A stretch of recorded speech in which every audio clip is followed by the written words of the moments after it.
A very good morning, students. Let us begin our today's class. And in today's class, we will be discussing the poem Fire and Ice in details.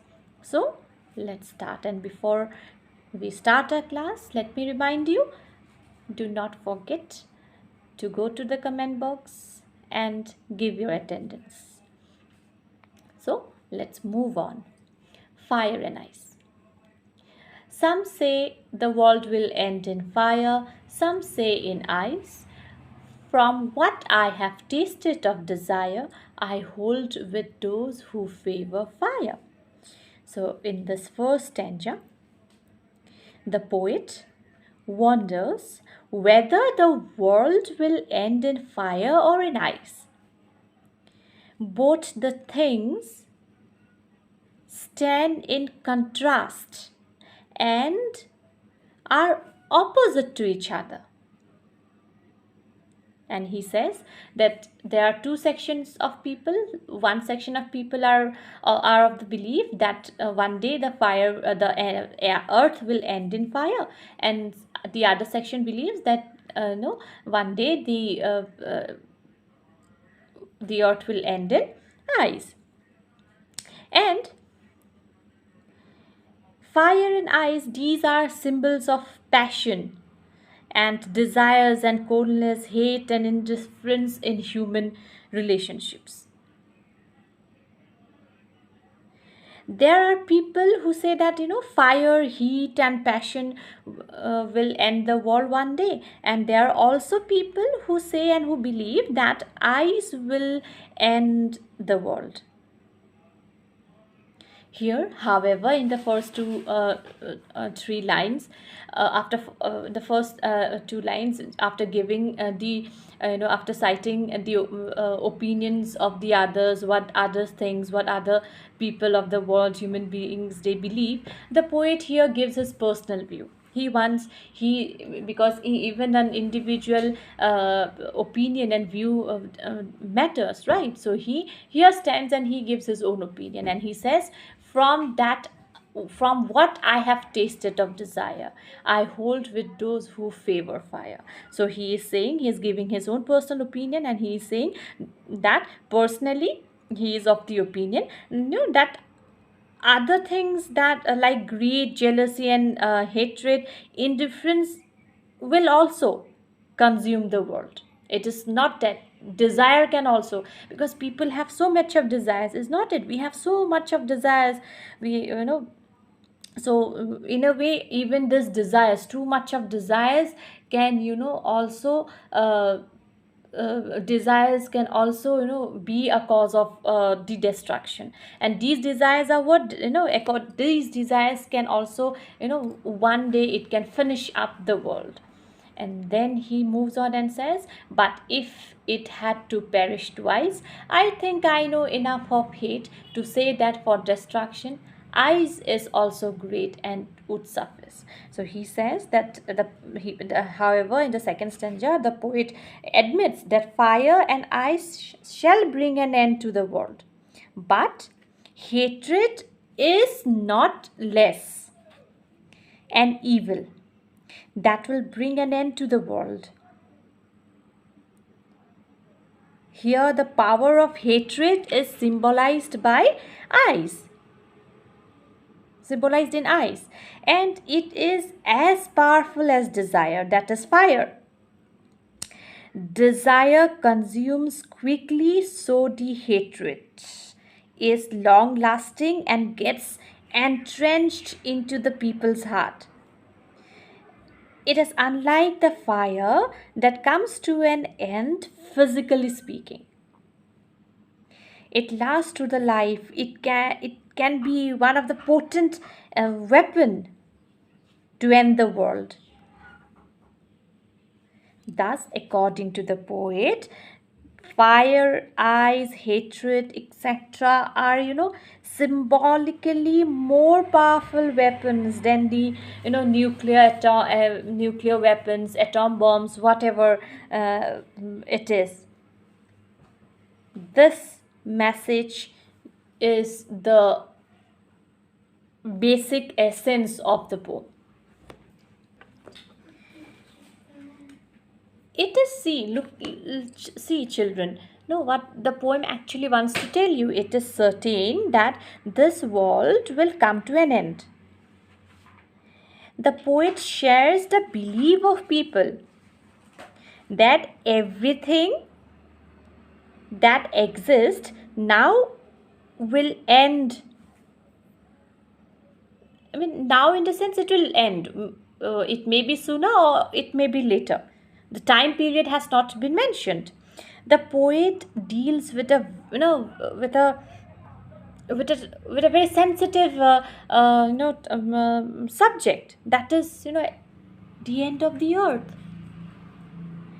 The poet talks about the two different beliefs regarding the end of this so-called material world.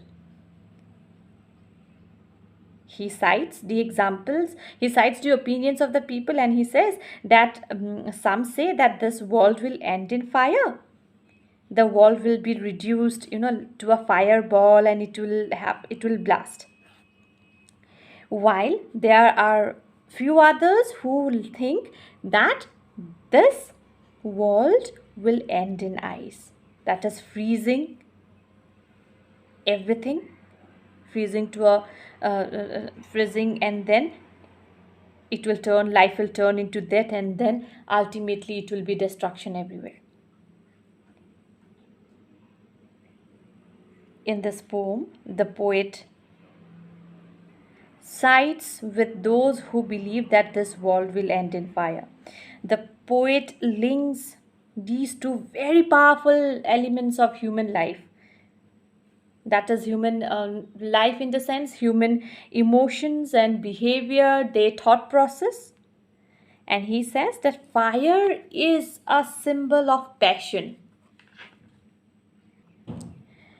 Fire also, stands for destructive desires. Uncontrolled passions of love and desire will be the cause of destruction of this world one day. The poet confesses that he himself has once tasted desire. Can you see this? Tasted desire. That means he personally, he is not denying the fact that he tasted desire, and he knows what desire is, what desire can bring into one's life. Will desire have positive aspects or will have negative aspects? This is his own personal experience. He's saying that he has tasted desire. See, and then how beautifully he has put this line, that he himself has tasted desire, and he knows the value of desire in one's life. And according to him, he says that uncontrolled desires, passions, will certainly bring an end to this world.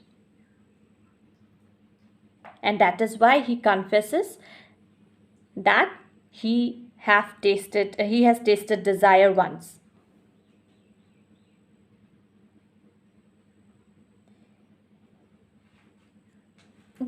It is at the end we see that fire can bring an end to the world.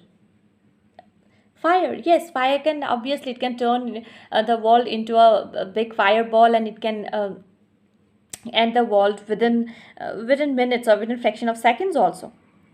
But if this world has to be destroyed twice, he says once only, if fire is there, it will be destroyed.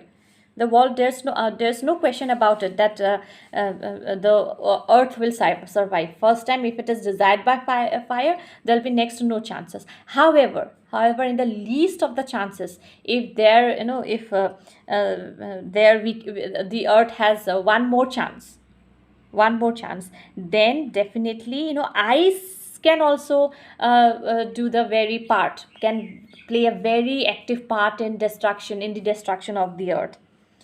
Because ice represents emotion that is completely opposite to fire, and it represents hate.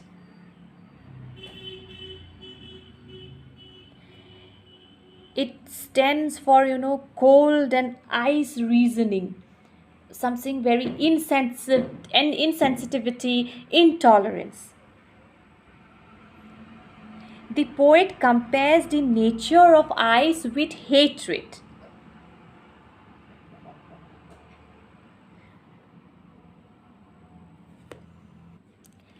He says that hate is born because of insensitivity, intolerance, coldness.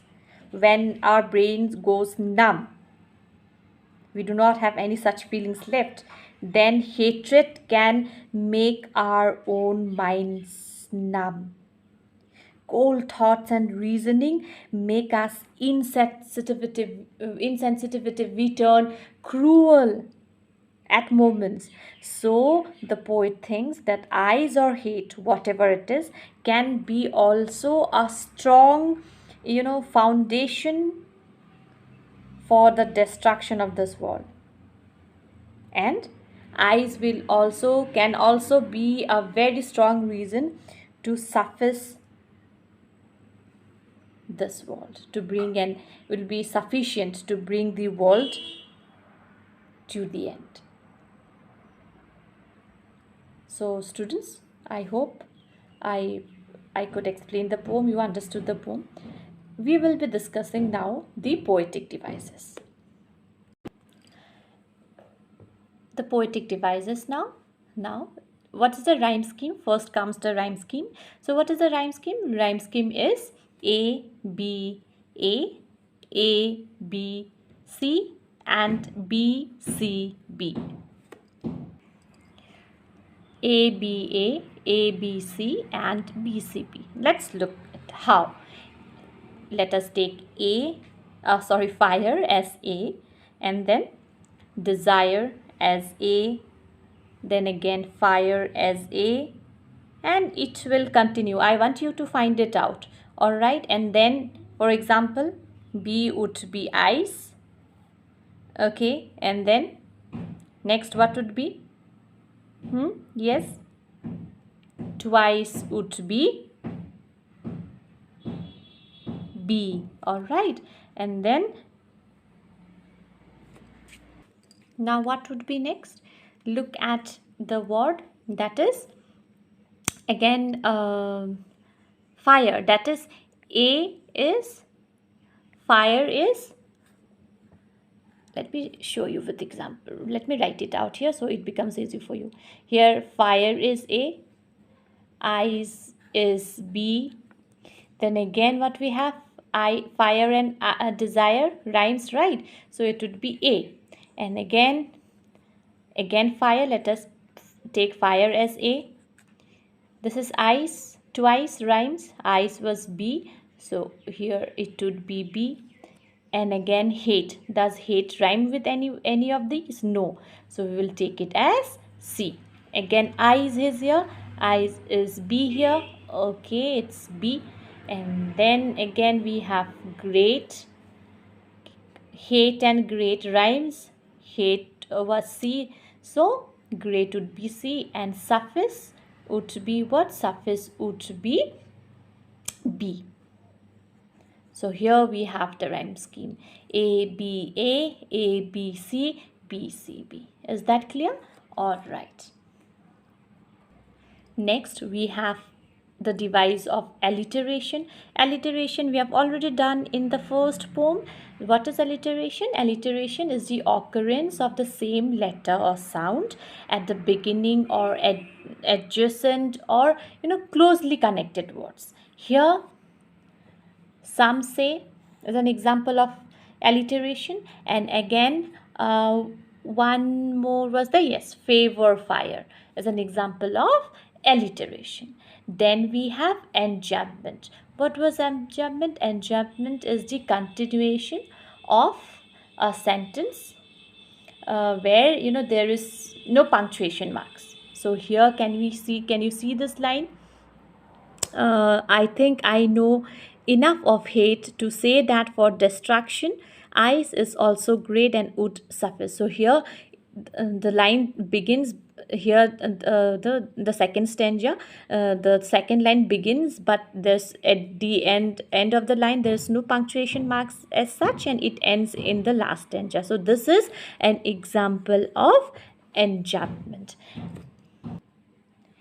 Then we have another poetic device here, that is assonance. What is assonance? Assonance is the repetition of vowel sound. Here, where the vowel sound is prominent in the say in a very simple sense. So here in the very first line, just look at first line, will end in fire. So here will end in, here no